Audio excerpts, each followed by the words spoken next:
téléspectateurs yi ñu ngi leen di nuyuwaat bu baax di leen di ziar bu wér a wér di leen di jox seen wàcc waaye di leen di wax ne yéen a ngi ci Makhama TV fi nga xamante ne rek moom mooy seen télévision internet bi nga xamante ne rek yéen a ngi koy seetaan saa su nekk tey nag ñu ñëw ak yéen ci jotaay yu Ramadan bi nga xamante ne rek moom la ñuy def tey ñu am comme thème du jour li ñuy wax actualité et la santé ñuy waxtaanee ci li nga xamante ne moom moo di Covid 19 ak li nga xamante ne rek impact bu mu def au niveau de Kër Massar ñu am comme suñu invité du jour Mouhamed Sagna Mouhamed ñu ngi lay nuyu. Soxna Anta maa ngi lay nuyu bu baax di la ziar donc di nuyu tous les téléspectateurs et auditeurs Makhama TV. man la Mouhamed Sagna dëkk Kër Massar. Donc nekkoon fi chef de cabinet du maire de la commune de Kër Massar de 2014 à 2017 donc nekkoon aussi ci sama parcours politique donc mën naa ko limiter rek de 2009 à nos jours voilà bien que avant mooy dugg APR donc milité naa ci parti bi ñuy wax UPR. donc Union pour la République bu maître Doundoy mu nekk un grand avocat bu ñëpp xam ci Sénégal voilà donc 2009 jàpp 2012 ma jiite woon li ñuy wax nekkoon vice coordonnateur UVO unité de vigilance opérationnelle boo xamante ne pàcc la woon ci li nga xamante ne jeunesse bi mu ngi ko doon diriger ba bi ñu jëlee li nga xamante ne mooy réew mi en 2012 donc jàpp 2014 ma nekkoon le vice coordonnateur de la COJER donc 2015 ba 2019 donc ci laa nekk le coordonnateur de la COJER de Kër Massar donc durant élection yi nga xamante ne présidentielles yi donc maa nekkoon le chargé de la communication de la coalition Benno Bokk Yaakaar donc su ma ñëwee dans le cadre professionnel. donc maa ngi liggéey fi nga xamante ne mooy SAPCO société d'aménagement et de la promotion des côtes et zones touristiques donc ma nekk délégation du Cap-Vert nekk aussi service stratégie et développement comme ni ma ko waxee sànq nekkoon naa chef de cabinet maire Kër Massar bon jaar naa ARTP aussi donc samay étude donc def naa li nga xamante ne mooy gestion des collectivités locales et aménagement. donc je crois que mën nañu yemagum foofu rek. jaajëfalaat bu baax di wax ne macha allah biographie bi am na solo lool ay jaar-jaaram yéen ñëpp dégg ngeen ko comme ni ma ko waxee sànq rek ci suñu commencement dañuy waxtaan ci li nga xamante ne moom moo di le Covid 19 ñu gën koo xam ci coronavirus impact bi nga xamante ne rek def na ko au niveau du monde national rawatina fi nga xamante ne rek moom mooy suñu commune Kër Massar kon Mouhamed Sagna. impact bi nga xamante ne Covid 19 def na ko fi nga xamante ne moom moo di au niveau de Kër Massar lan nga ñu ci mën a andil exact. solo donc tey ñëpp gis nañ ne àdduna bi am na fléau boo xamante ne mu ngi fii muy pandémie ñu koy woowee coronavirus ñu gën ko xamee aussi ci Covid 19 donc mu doon loo xamante ne tey lëmb na àdduna. mais jàngat yi nga xamante ne mën nañ ko ci def donc mën nañu comme ñun ay jullit lañu donc approche yu ñu ciy am mën na nekk approche religieuse comme mën nañ ci am aussi approche boo xamante ne tey voilà économique sociale ak lu ci topp donc approche religieuse bi bu ñu ko andee du doon dara lu dul ne mbas la bu yàlla wàccee ci kaw suuf yàlla nag lépp lu mu def ci kaw suuf am na lu tax mu def ko donc ci li nga xamante ne ñun mën nañ ko jàngatee en tant que jullit mooy tey yàlla jox nañu signal pour que ñu xool li nga xamante ne mooy suñuy comportement ñun en tant que jullit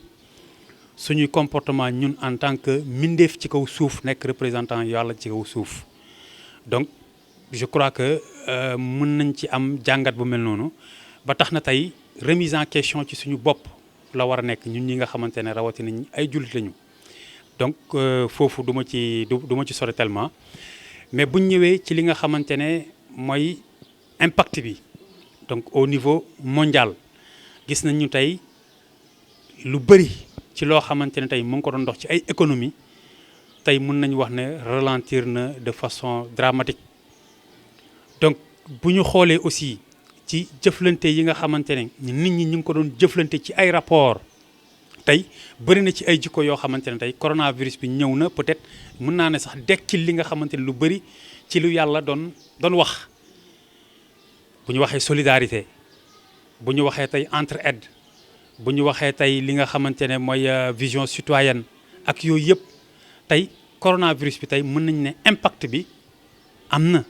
dëgg la nu mu teeti impact négatif mais aussi am na impact positif tey les pères de famille yi nga xamante ne tey demoon nañu ba le cordon ombilical bi leen relier woon ak seeni famille boo xooloon ci ñi ci bëri ci ay responsable ci ay leader donc tey tissu familial boobu tey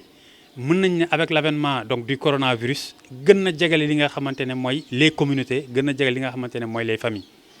maintenant boo ko jëlee ci Kër Massar parce que ñun Kër Massar lañ dëkk donc te Kër Massar damay ne mooy le Sénégal en miniature donc ci biir Kër Massar tey gis nañ ne bu ñu ko jëlee sur le plan économique tey mën nañu wax ne presque tout est à l'arrêt commerçant yi liggéeyatuñu ñi nga xamante ne voilà ñi ngi doon xëy di dem daani seen doole donc mënatuñ ko donc yooyu yëpp ay impact la yoo xamante ne tey dafay nu mu teeti la population daf koy subir donc te loolu yëpp ça a dû à l'effet donc du Covid 19. Donc la situation du Covid 19 à Kër Massar tey nit ñi dañuy faral di def erreur on avait 6 cas à Kër Massar mais 6 cas yooyu lan la bu ñu jëlee li nga xamante ne mooy la santé dafa am lu ñuy wax la cartographie sanitaire. Donc la cartographie sanitaire de Kër Massar bu ñuy jël référence mooy le district de santé de Kër Massar te boo xool district de santé boobu dafa polariser li nga xamante ne mooy commune Kër Massar muy situation géographique polariser li nga xamante ne mooy Malika en tant que commune Yëmbal en tant que commune.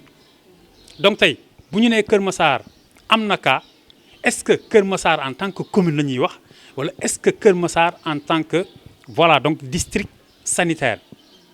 donc amalgame boobu dañ koy faral di def mais ci li ñu mën a jàpp daal mooy tolloon nañ jamono joo xamante ne 6 cas la ñu amoon à Kër Massar donc 6 cas yooyu yàlla def na sutura 4 cas contact la ñu amoon 2 cas communautaires tey d'après les informations yi nga xamante ne am nañ ko de façon officielle mooy tey Kër Massar nous sommes à 0 cas ci coronavirus bi donc loolu ñu sante ko yàlla sante ko aussi ñi nga xamante ne ñu ngi ci biir Kër Massar donc di yëngu ci xeex coronavirus. macha allah comme ni ko Mouhamed Sagna waxee rek impact bi nga xamante ne rek coronavirus bi def na ko fi nga xamante ne au niveau de Kër Massar ñëpp xam nañ ne mu mel te wax na ko tamit ci ay biiru kàddoom maanaam nee nga au niveau de Kër Massar y avait 6 cas 6 cas yi am na li nga xamante ne moom moo di 4 cas. Par contact par service ak li nga xamante ne moom moo di 2 cas communautaires te ñëpp xam nañ ne cas communautaires yi moom mooy tiital nit ñi te gis nañ ne actuellement comme ni nga ko waxee benn cas amatul au niveau de Kër Massar léegi naka la nit ñi def ba xam ne cas yooyu amatuñu rawatina cas communautaires yi parce que gis nañ ne cas communautaires yi bu amee rek ñëpp dañuy tiit kon naka la population bi volonté wee wala le maire. naka lan def ba cas yooyu noonu gisatuñ ko au niveau de Kër Massar. Donc merci beaucoup Soxna Anta pour li nga xamante ne mooy les cas communautaires effectivement mooy moment bi li nga xamante ne moo gën a sonal les autorités sanitaires donc cas contact bu ñu ko waxee mooy koo xamante ne tey am na li nga xamante ne mooy Covid 19 te xamul moom ci boppam fan la ko jëlee. donc loolu moo ci xaw a garaaw donc de telle sorte que li nga xamante ne les autorités par exemple ñu ngi koy les mesures yi nga xamante ne jël nañ ko mooy une fois que ñu détecté li nga xamante ne mooy cas communautaire par exemple à Kër Massar donc dañuy jël ñi nga xamante ne mooy famille yi donc confiner leen donc bu ñu leen confiner kooku c'est à la charge de l'État donc bien sûr en collaboration avec les autorités municipales parce que ñoom ñoo dëkk ci biir gox bi ñoom ñoo maîtriser donc li nga xamante ne mooy gox bi ñoom à leur niveau au niveau de la municipalité am nañ fa benn comité donc benn comité peut-être mën nañu ko woowee de gestion wala benn comité de suivi ah pour li nga xamante ne mooy le coronavirus ICP bi nekk ci le maire nekk ci ak yeneen démembrement voilà nekk ci di suivre li nga xamante ne mooy évolution wu donc coronavirus donc ci biir li nga xamante ne mooy Kër Massar ba cas yooyu bi ñu ñëwee donc les aussi bien les cas contacts aussi bien du mu tëdd les cas communautaires les autorités teel nañ leen donc voilà détecté jël les mesures donc qu'il faut yóbbu leen confinement confiner seen famille voilà ñi nga xamante ne amoon nañ ko ñu suivre li nga xamante ne mooy les traitements ñi nga xamante ne confiné woon nañ leen aussi ñu téye leen fa lu mat 15 jours pour xool nu mu seeti état d'évolution voilà donc virus bi est-ce que donc mu ngi ci ñoom wala nekkul ci ñoom alhamdulilah donc bu ñu ko gisulee ci ñoom après donc libéré nañ leen mais pour li nga xamante ne mooy cas communautaire effectivement nekk na loo xamante ne bon lu sonal li nga xamante ne mooy voilà ñu ko askan bi ak autorité sanitaire yi. ba léegi rek ñu leen di waxaat na rek yéen a ngi toujours ci seen émission jotaayu Ramadan ñu am comme thème du jour actualité de la santé comme ni ko Mouhamed expliqué ñu dem rek ba léegi li nga xamante ne rek moom moo di comme confinement boobu noonu nga wax ndax gis nañ ne aussi. Monsieur le maire de la population moom def na lu mu war a def peut-être ba cas yooyu noonu gisatuñu ko avec l'aide de la population bien sûr mais gis nañ ne aussi au niveau du rond-point Kër Massar ñëpp a xamoon ne Kër Massar rond-point bi ni muy mel ak ni mu doon mel ak ay nit ku ci nekk di jóge fu nekk ñu bëri sa jàppoon nañ ne li nga xamante ne moom moo di rond-point boobu noonu moom moo andi li nga xamante ne moom mooy Covid 19 bi au niveau de Kër Massar ñu gis ne aussi danoo tëj li nga xamante ne moom moo di Kër Massar lépp ndax bu ñu tëjee cantine yeeg magasin yi nga xamante ne moo nekk au niveau de la rond-point loolu noonu def na impact bu rëy au niveau de Kër Massar ba tax na li nga xamante ne moom ñoom ñooy commerçant yi ñoom am nañ si benn jafe-jafe ay jafe-jafe yu méttee métti ndax fu mu nekk nii tëj nañ seeni place yi waxuñu leen dara te ñoom tamit ñu ngi commencé woon di manifester wu léegi loolu noonu rôlu maire bi moom lan mooy rôlam parce que ñëw tëj nit magasin wam bàyyi ko noonu pendant des semaines est-ce que loolu tamit mënuñoo xool nan la ñuy gérer tamit commerçant yooyu noonu tamit parce que ku ci nekk da ngay jóg pour di uti pour sa famille léegi nag bu fekkee ne dañ leen confiner totalement parce que mun naa koo woowee noonu parce que ñoom dañ ciy liggéey léegi bu fekkee ne ñoom dañ leen confiner totalement te amuñu benn réaction boo xamante ne rek waa au niveau de la mairie jël nañ ko si ñoom léegi loolu noonu maire bi moom lan moo ciy rôlam. soxna Anta xam naa ne damay njëkk a ñëw rek ci Covid 19 bi mu commencé ba léegi jéego yi nga xamante ne les autorités municipales man du ma wax sax le maire de Kër Massar parce que le maire dafa am ay pouvoirs yu limité par rapport ak municipalité loolu aussi dañuy faral di def amalgame boobu xëy na ba moom ci boppam sax day def amalgame boobu entre le maire de Kër Massar moom en tant que nit am papa am yaay am tur ak li nga xamante ne mooy autorité bu muy incarné du benn donc moom dafay jot li nga xamante ne mooy ay instruction ay dogal ci li nga xamante ne mooy le conseil municipal moom sañul dogal te saisirul li nga xamante ne mooy le conseil municipal li ci bëri ci ay li muy dogal le conseil municipal moo koy jox aval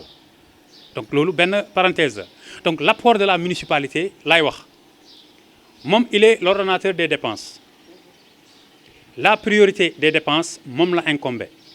donc gis nañ ne bi corona bi commencé nee na dégagé na benn budget ou somme de 17 millions 17 millions yooyu nañ ko diviser en deux xaw ma nañ ko xaaj jël benn pàcc teg fële jël beneen pàcc teg fële 10 millions yi chaque année coronavirus ñàkk coronavirus li district de santé bu Kër Massar ak poste de santé yi di jot la loolu subvention la subvention annuelle bi nga xamante ne moom lay jox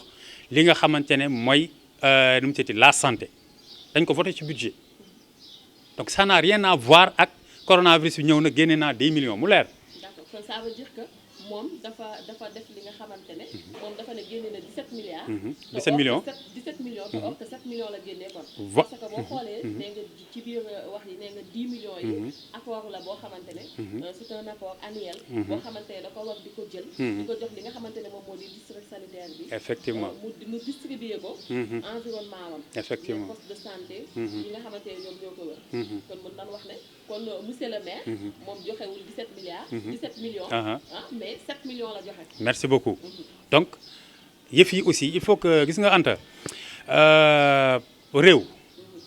rawatina municipalité damay ne jiitewuñu ay mala ay nit lañu jiite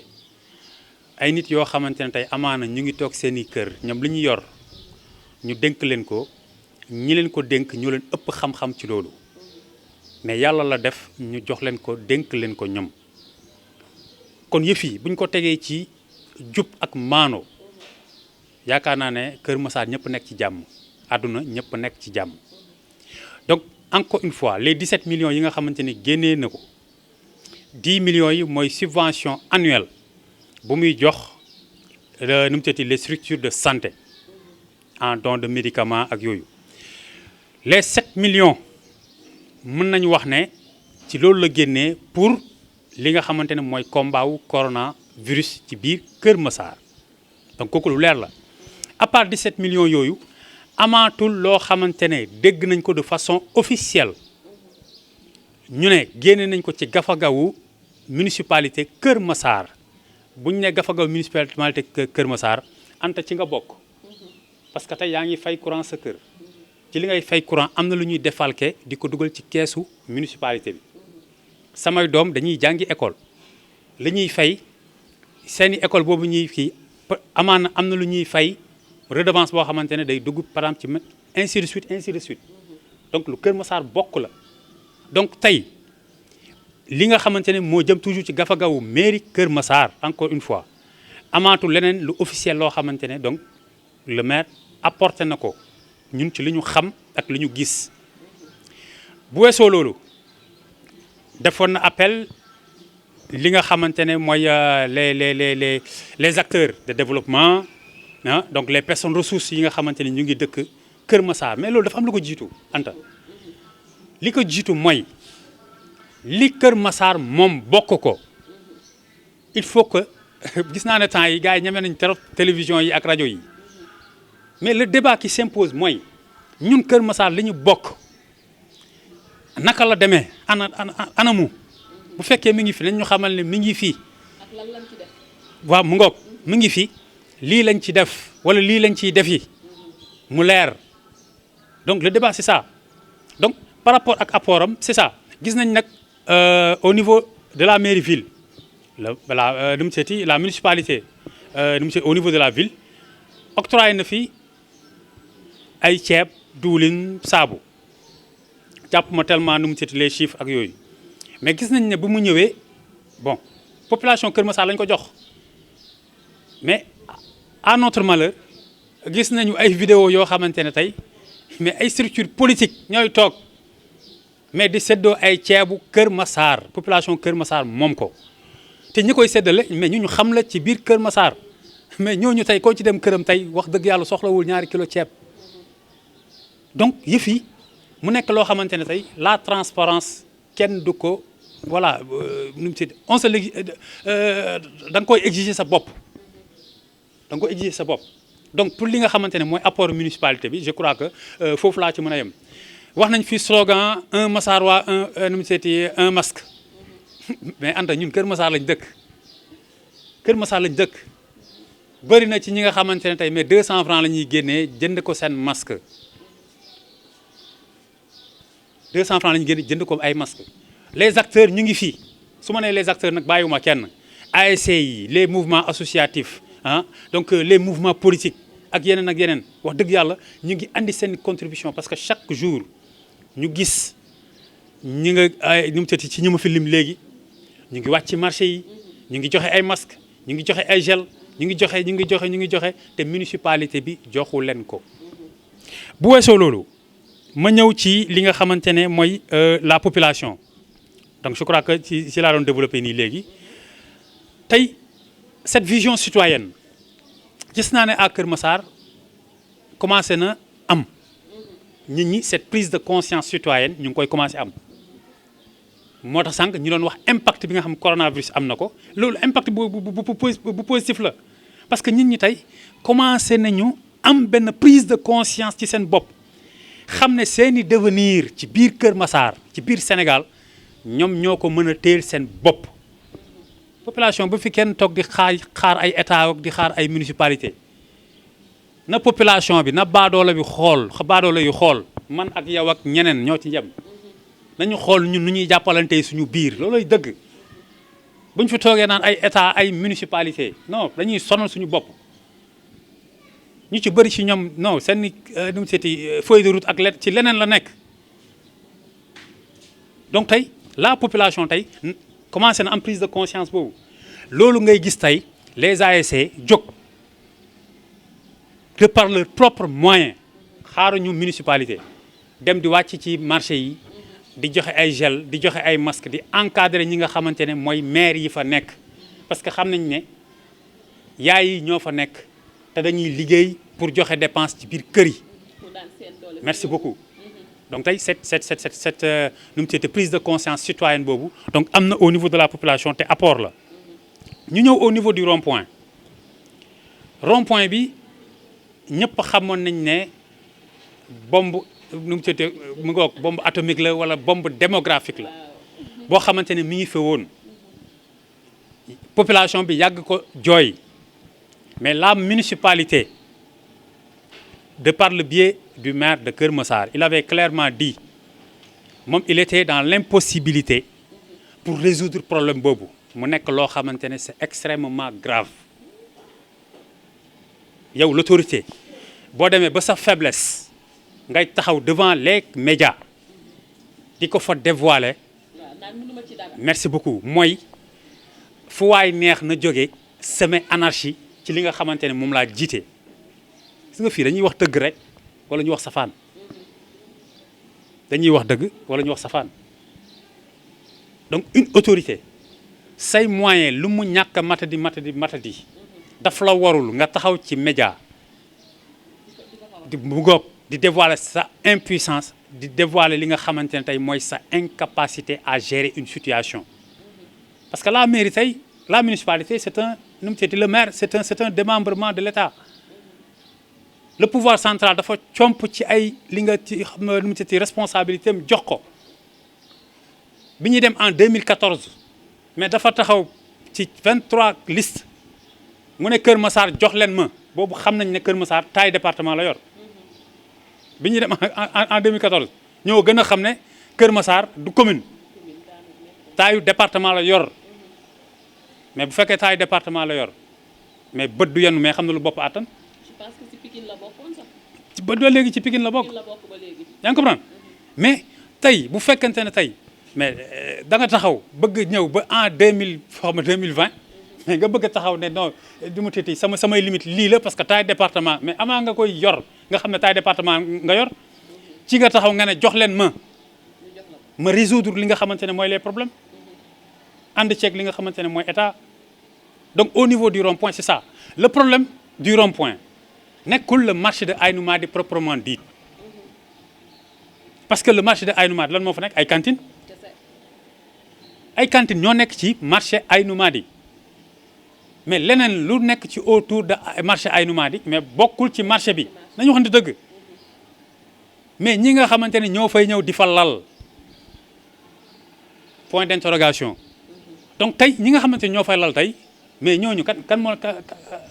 leen fa andi. kan moo leen autorisé kan moo leen favorisé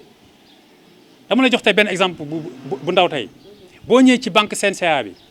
mais am na ay bâche yu ñu tegoon foofu mais ñooñu pourtant bâche lañ yor société la c'est bien structuré mais ci espace boo xamante ne tey diggante banque ak tali bi mais foofu lañ tegoon ñooñu dañ doon fay même bu fekkee li ñuy fay trésor la jëm mais cadre de vie même bu fekkante ne ay milliards lañ lay fay yow xoolal li nga xamante ne mooy sa cadre de vie bu mu la ko jaral mais véro nañu wax nañ ba nu mu tëtti soxna Anta baal ma nañu waxante dëgg mais bu fekkante da nga jël mais ay bâche teg fa loué fa ay nit mais baadoola bu ne fële mais di daw dépense mais dafay ñëw lal ci wetu bâche bi dañu waxante dëgg te doo ko fa mën a jëlee donc dem nañu ba à la longue place de l'émergence mooy fi ñu def banc yi noonu mais bañ koy concevoir man j'étais le chef de cabinet xam nga pour la woon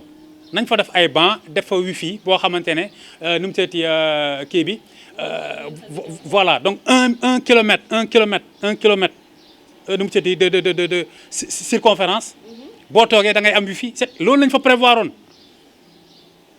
loolu lañ fa prévoir woon def ay banc public mais bu ñu demee ba ay commerçants ñëw di fa lal les agents municipaux ñu ngi sur le terrain. gis naa fa sax ay kii jeu d'enfants yooyu noonu. merci beaucoup boo ñëwee au niveau de la gendarmerie mais les agents municipaux foofu lañu nekk je suis un ancien chef de cabinet du maire de Kër Massar li ma leen di wax xam nañu baax li may wax lan la ñoo ma gën a xam li may wax lan la mais tey comme population moo soxla comme askanu Kër Massar moo soxla amatul corrélation politique nañu ko jël teg ko fële te ñu wax li nga xam mooy li am. jeu d'enfants yi fi mu nekk noonu lan moo fa nekk benn nu mu citi kii ay weñ ñoo fa nekk mu am benn clôture mur mais maire yi nga xamante ni ñu ngi toog di jaay ay mango di jaay ay xawma lan ay fruits ci kii bi noonu nañu jël 10 mètres wala xawma nu mu citi nañ jël 15 rangées de briques mais ñu defal leen ko foofu def ci ay grilles ñu teg leen foofu ñu nekk au même pied d'égalité ak ñi nga xamante ne ñoom ñoo nekk ci GIE gis nga Anta municipalité réew kenn du ko yor ci ay coup de tête kenn du ko yor ci ay caaxaan xam-xam moo koy yor donc li nga xamante ne def nañ ko fa mu nekk ay jeu ñu ne pour xale yi la dugg na fi génn fële mais fi xale yi di foo ci digg bi xam ci wet bi garage yi nga xamante ne ñooy dem ci waan pël ñoo fa nekk oto yi foofu la ñuy nekk mais am na loo xamante ne incohérence la sax du point de vue environnemental incohérence la donc tey nga ñëw ci maire yooyu tey mais maire yooyu kan moo leen di placé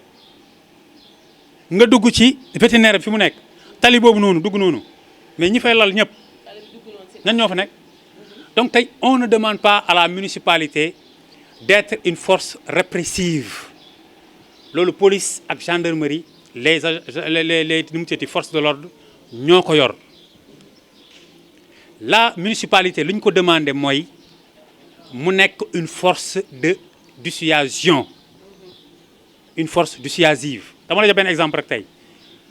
boo demee au niveau de la municipalité am na ay tenues yu ñenn ñi di sol mais bu ñu la rombee da ngay yaakaar ne ñii ay agents de sécurité lañ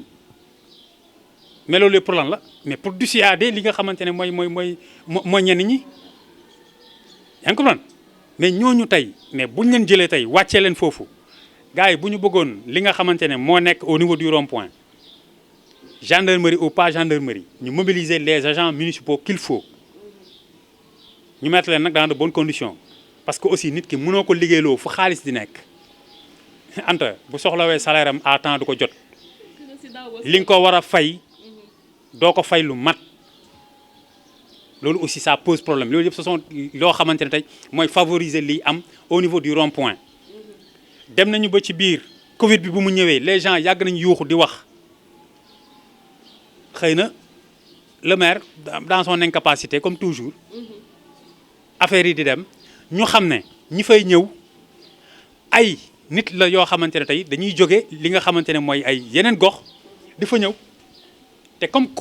Covid 19 bi coronavirus bi. nit moo koy transmettre nit mais effectivement il faut que les autorités jël ay matuwaay te kañ nañ ko jël merci beaucoup ñu xaar bañ ne Kër Massar am na cas coronavirus ñu jóg a jël matuwaay yi war mais il faut que nos autorités tey moo xam municipal moo xam leen moo xam étatique il faut que tey ñuy bàyyi xel la population nañuy anticiper sur les choses mais bàyyi ba affaire yi ñëw dal ci kaw nit ñi ñu ne dañu ñu génne ay arrêté nañu génne ay lan donte ñu ngi koy saluer mais dafa ñëw tardivement donc ci loolu toujours mais ñaata marché lañ fi réguler mais bëri na tey ci ay marché yoo xamante ne tey mais mën naa wax ne ñoo ëpp marché ay Numadi mais ci fi ñu nekk maire yi fa nekk mais teel nañ jël les dispositions encadrer li nga xamante ne mooy les commerçants jàppale leen ci distanciation sociale yi jàppale leen ci ay mesures yoo xamante ne tey mais même le préfet buy jël arrêté sax mais du métti mais Anta nañu wax ne dëgg tey amaana ku ci nekk ci ñun ba ci l'autorité municipale mës na xëy benn suba yeewu suba teel doomam laaj ko ndékki yaramam daw. merci beaucoup xale xamul coronavirus moo am tey amul dépense ci kër gi xale xamul loolu man dama koy dund l'autorité municipale da koy dund le sous-préfet da koy dund keneen ak keneen da koy dund le président de la république mës na ko dund.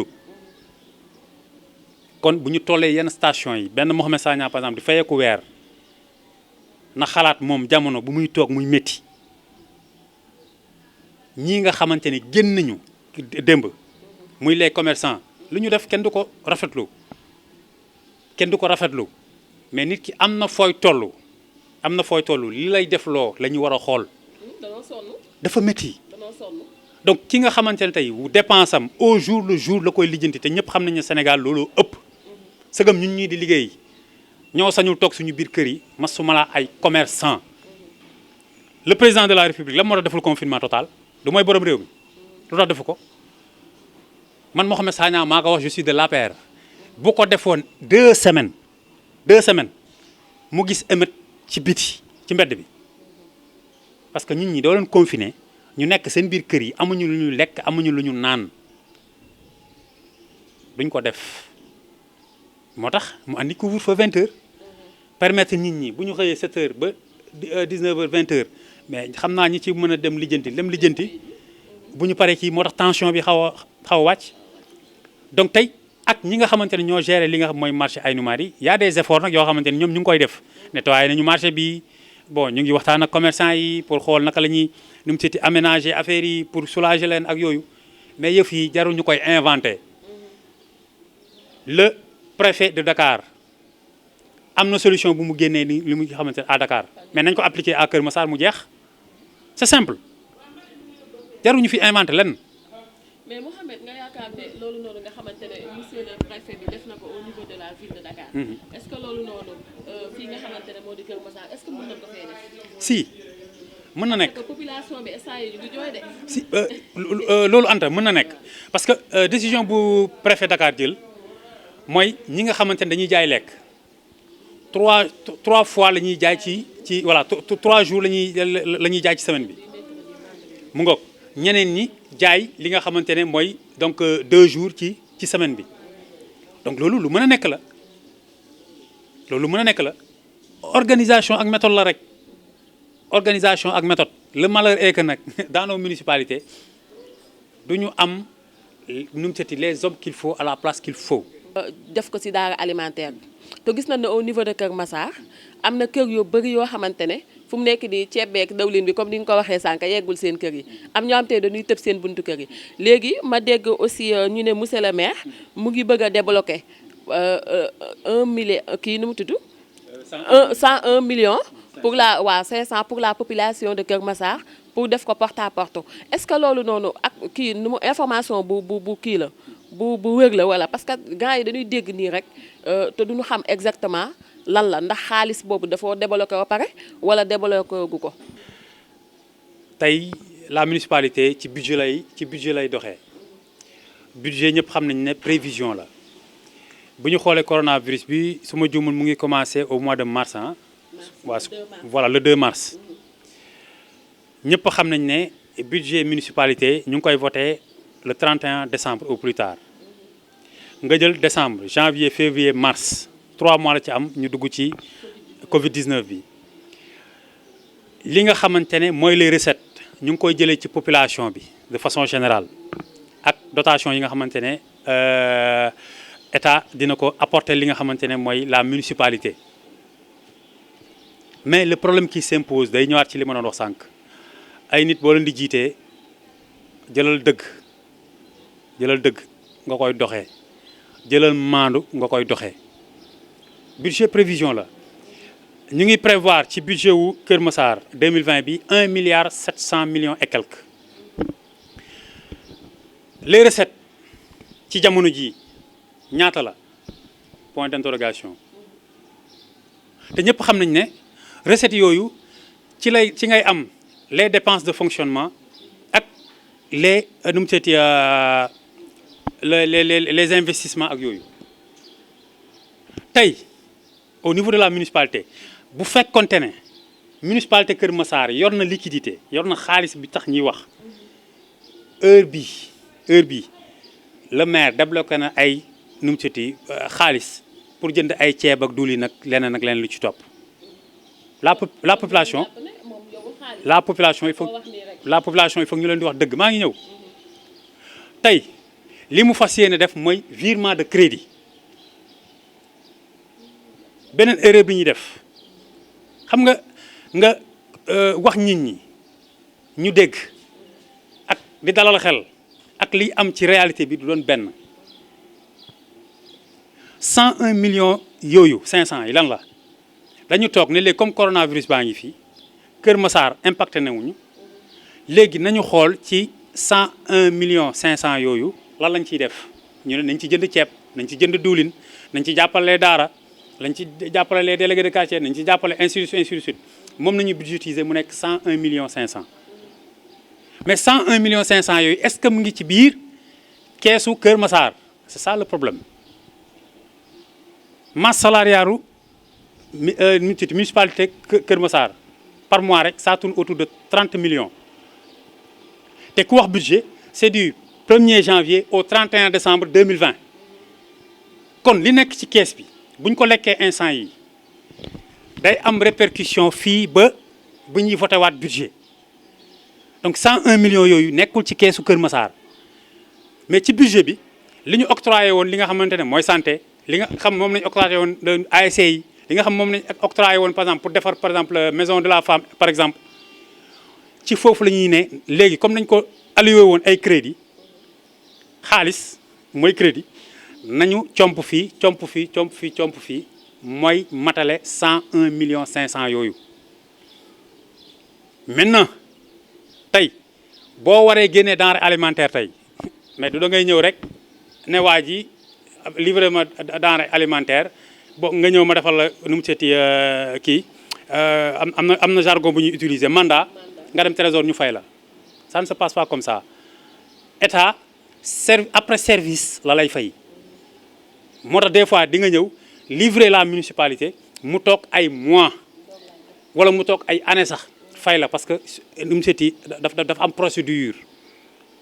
donc virement de crédit yooyu noonu lay demee mën nañ déclarer 101 millions te fekk au finish li ñu dajale yëpp mat benn 30 millions waaw léegi yow boo paree foo jëm